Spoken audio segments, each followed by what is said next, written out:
कुछ लोगों का पढ़ाई में मन नहीं लगता है, फोकस नहीं लगता है। दूसरा, कुछ लोग ज्यादा पढ़ के भी उतना प्रोडक्टिव नहीं होते हैं, जिस पे मेरा था सवाल। कुछ लोग कम पढ़ के भी प्रोडक्टिव होते हैं।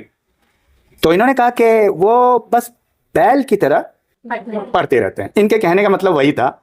और आराम नहीं करते हैं, बस पढ़ते रहते हैं, पेज उलटते रहते हैं, मम्मी पापा को दिखाते रहते हैं।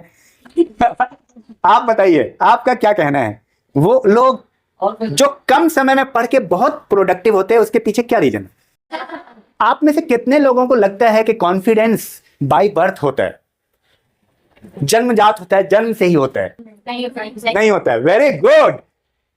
तो कितने लोगों को ऐसा लगता है कि कॉन्फिडेंट को सीखा जा सकता है? इसका मतलब सीखा जा सकता है। कितने लोगों को ऐसा लगता है? कौन बताएंगे वजह उसकी क्या है? क्यों सीख सकते हैं हम कॉन्फिडेंस को? एक है इंटरनल वर्ल्ड, अंदर की दुनिया, एक है बाहर की दुनिया। देखिए, बाहर की दुनिया में बारिश हो रही है, अंदर की दुनिया में नहीं हो रही है। जब अंदर की दुनिया में बारिश होगी तब इंसान बर्बाद होता है। बाहर की दुनिया में बारिश हो रही है, आपको कोई रोक पाया है स्कूल में आने से? आप बताओ, इसने क्या बताया है, क्या बनेगी? Social work. सोशल वर्क करेगी ये? यस। तो इसके लिए ताली बजा दो। बहुत बेहतरीन, क्या बात है, सोशल वर्क करेंगे। और ये आपने किससे पूछा? आपने किससे पूछा? ये क्या करेगी बताओ? Sir drawing painting. Drawing painting, ताली बजाओ। ये आपके मतलब आपके दिल से होना चाहिए, मन से होना चाहिए। बहुत मजा आ गया, काफी अच्छे स्टूडेंट है, काफी एंगेजमेंट भी है। तो मैं थोड़ा IAS PCS के बारे में भी बता देता हूँ। सर हमारे लिए बहुत लंबा टाइम हो जाएगा और फिर जो हमने पढ़ा है वो सब भूल भी जाएंगे। हाँ, भूल के हो जाएंगे जब आप कंटिन्यू पढ़ ही रहे होंगे। मतलब कि हमें टेंशन रहेगी कि हो ही जाएगा। नहीं, आपने जवाब बिल्कुल सही दिया है, लेकिन मैं सवाल कर रहा हूँ, आप भूल के हो जाएंगे क्योंकि आप पढ़ेंगे ही नहीं। हाँ, फिर उसके बाद हम पढ़ेंगे ही नहीं। आप समझ में आया? क्योंकि जब आपको बताया जाएगा कि मई में एग्जाम हो जाएगा तो आप बोलोगे हाँ, अब फिर अप्रैल से तैयारी शुरू करेंगे। फिर जब मई में एग्जाम आएगा कि दिसंबर से होगा, हाँ अब अक्टूबर से शुरू करेंगे। समझ में आ रही बात? सर आपका जो समझाने का तरीका था ना, वो भी अच्छा है लगा है कि कैसे किस बात को रखनी है। मतलब आगे, मतलब कि किसी के पीछे नहीं रहना, अपना आगे अपना करियर जो है मतलब कि उसी पे फोकस करना है और ना किसी की टेंशन वगैरह मतलब लेनी नहीं है। जो तुम्हें काम 1 दिन में 2 दिन में करना है वो 1 दिन में कर देना चाहिए। बिल्कुल प्रोएक्टिव रहना है। क्या नाम है? नाम तैयबा के लिए बहुत बेहतरीन। काम की चीज याद नहीं होती है, लेकिन बिना काम की चीजें याद हो जाती है। जैसे फिल्म, वीडियोस, सीरियल। ऐसा क्यों होता है? जैसे काम की चीज याद नहीं होती है, समझिए, और जो काम की नहीं है वो याद हो जाती है। इसका मतलब है कि दिमाग को कैंसिल करने की कैपेबिलिटी है। दिमाग जो चाहता है वही करता है। तो टीचर बनना है। टीचर 2 तरह के होते हैं, एक होता है टीचर, एक होता है फटीचर। तो कौन सा वाला बनना है? टीचर। हमने कहा ना, सक्सेस होने के लिए इंस्पिरेशन जरूरी है। आपको वो व्यक्ति भी दिखना चाहिए अपने आप में जैसा आपको बनना है। समझ रहे बात को? ये क्या बनेगी? सिंगर। ठीक है। तो आपको गाना गाने आता है? कुछ गाने आता है? 1-2 लाइन सुनाएंगे आप? चलिए सुना दीजिए, थोड़ा वो भी जरूरी है। बताइए। हाँ बताइए। बातें ये कभी ना तू भूलना, कोई तेरे खातिर है जी रहा।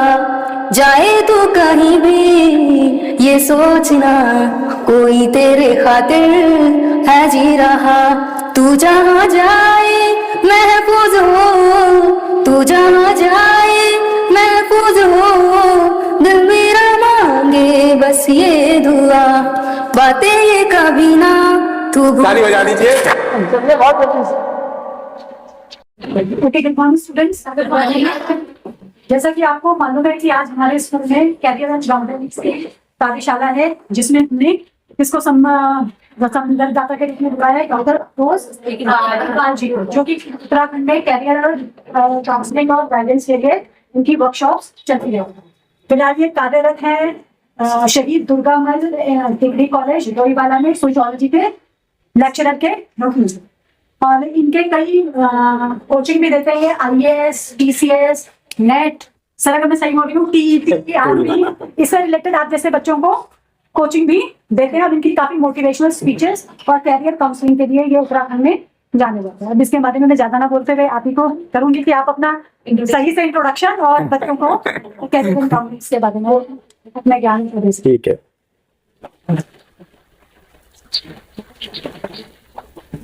Thank you very much ma'am, बहुत अच्छा लगा आप लोगों के बीच आकर के। आप सबका आदरणीय प्राचार्य महोदय और सभी शिक्षक, सभी स्टूडेंट, स्पेशली मैं आप सबके लिए आया हूँ, स्टूडेंट्स के लिए। और मेरा मकसद है, मैं इस बारिश में परेशान होकर के इसलिए आया हूँ ताकि आपको कुछ फ़ायदा हो सके कुछ। और मैं आपको यकीन दिलाना चाहता हूँ कि आज जो इस लेक्चर को आप सुनेंगे, इसके बाद आप बदलने वाले हैं, आप एक नए वर्जन में जाएंगे। देखिए 10th का भी एग्ज़ाम होगा और 12th का भी एग्ज़ाम होगा, आपके परीक्षा के दृष्टिकोण से भी, और सिर्फ आपके एग्ज़ाम के पैटर्न के दृष्टिकोण से नहीं, बल्कि पूरी जीवन शैली ही आपकी बदलने वाली है। हमसे एक स्टूडेंट ने पूछा कि एक सक्सेसफुल स्टूडेंट में और अनसक्सेसफुल स्टूडेंट में क्या फ़र्क है। तो मैंने कहा कि जो सक्सेसफुल स्टूडेंट है वो बात को बहुत गौर से सुनते हैं, और जो अनसक्सेसफुल स्टूडेंट है वो ऐसे लेते हैं, वो कस्टमाइज है। अरे ऐसे लोग आते रहते हैं, होती रहती है बात, कोई बात नहीं, सुन लेते हैं, चल जाता है काम। जिंदगी भी उनको ऐसी ही लेती है। ऐसे स्टूडेंट आते रहते हैं इस स्कूल में, तुम भी साइड हो लो, समझ रहे हैं। तो सबसे इंपॉर्टेंट क्या है, आपके द्वारा सुनी गई हर बात आपके अनुभव से जुड़ जाती है। जितनी गहराई से आप बात को सुनते हैं और समझते हैं, उतना ही आपके अंदर परिवर्तन आता है। जितना आप महसूस करते हैं कि मुझे बदलना है अपने आप को, उतना ही आप अपने आप को बदल पाते हैं। कुछ क्षण के बाद आपको पता चलेगा कि कोई ऐसी बात जो आपकी जिंदगी को बदलने वाली है। तो आप में से कितने लोग हैं जो अपने आप को बदलना चाहते हैं? आप में से कितने ऐसे लोग हैं जो इस बदलने के लिए रियली कुछ करना चाहते हैं जीवन में?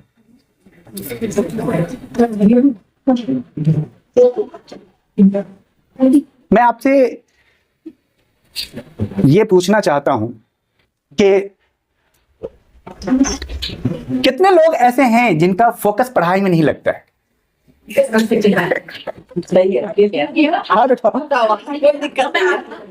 पढ़ाई में फोकस नहीं लगता है, उसकी आप सबका पढ़ाई में मन लगता है, लेकिन इसके साथ मैं आपको यह बताना चाहता हूं कि एक स्टूडेंट 2 घंटा पढ़ के वो बेहतर रिजल्ट देता है जो 6 घंटा पढ़ के नहीं देता है। ऐसा मानते हैं आप? आखिर वो क्या वजह है कि वो स्टूडेंट 2 घंटा पढ़ के बहुत ज्यादा प्रोडक्टिव होता है और बाकी स्टूडेंट 8 घंटा पढ़ के भी उतना प्रोडक्टिव नहीं होता है? क्या रीजन है? आप में से कोई बताएंगे? आप बता सकते हैं, बताने के लिए आप तैयार हैं, किसी पे कोई दबाव नहीं है, आप बताने के लिए अपने आप को तैयार कर सकते हैं, हमारी तरफ से कोई दबाव नहीं है। जब तुम तैयार हो जाओगे तो बताना शुरू कर दोगे। बताओ सर, जो स्टूडेंट 6 आवर्स पढ़ रहा है वो बीच में मतलब कंटिन्यूअसली पढ़ रहा है, उसमें ब्रेक नहीं ले रहा है, और मतलब स्टडी के दौरान बीच में ब्रेक लेना बहुत ज़रूरी है ताकि माइंड फ्रेश हो सके। माइंड फ्रेश हो सके, वेरी गुड, ताली बजा दीजिए इनके लिए, बहुत बेहतरीन। मतलब फोकस के लिए माइंड का फ्रेश होना जरूरी है। आपका नाम क्या हुआ? मेघा नौटियाल, बहुत बेहतरीन, बहुत अच्छा आपका आंसर है। जैसा आपने, और कोई ऐड करना चाहेंगे इसमें? आप में से कोई और लोग भी रिस्पॉन्स कर सकते हैं कि कुछ लोगों का पढ़ाई में मन नहीं लगता है, फोकस नहीं लगता है। दूसरा, कुछ लोग ज़्यादा पढ़ के भी उतना प्रोडक्टिव नहीं होते हैं, जिस पे मेरा था सवाल। कुछ लोग कम पढ़ के भी प्रोडक्टिव होते हैं। तो इन्होंने कहा कि वो बस बैल की तरह पढ़ते रहते हैं। इनके कहने का मतलब वही था, और आराम नहीं करते हैं, बस पढ़ते रहते हैं, पेज उलटते रहते हैं, मम्मी पापा को दिखाते रहते हैं। आप बताइए, आपका क्या कहना है? वो लोग जो कम समय में पढ़ के बहुत प्रोडक्टिव होते हैं, उसके पीछे क्या रीजन है? ये वेरी गुड, बताइए क्या नाम है आपका? संजना। संजना, बताओ क्या? सर, जैसे कि क्लास में टीचर्स की बात नहीं समझ में आती है, और बहुत बच्चा होता है जो टीचर्स की बात ध्यान से सुनते हैं और समझ भी जाते हैं जल्दी, तो उनको घर पे जाके जो हमें पढ़ाई करनी होती है उसमें अच्छे से स्टडी हो पाता है। इसके कारण वो 2 घंटे में भी समझ लेते हैं, बहुत बच्चों को 4 घंटे भी लगते हैं। बहुत बेहतरीन, संजना के लिए ताली। क्या बात है, समझ में आ रही बात? जब समझना था तो समझे नहीं, और जब टाइम निकल जाता है, संजना का कहना, तब जाके समझने की कोशिश करते हैं। तो ये जो आपका टाइम है ना, ये गोल्डन पीरियड है, इसमें आप तैयार होते हैं इन 5 सालों में। इन 5 साल में अगर आप कुछ नहीं करते हैं, उसके बाद जो आप तैयार करते हैं, आप देखते हैं ना, दीदी भैया लोग 10-10 साल से तैयारी कर रहे हैं, 7-7 साल से, ये वो होते हैं जो इस पीरियड में तैयारी नहीं करते। तो संजना का कहना है, जब क्लास आपका चलता होता है, उस समय आपका अटेंशन बहुत हाई होना चाहिए।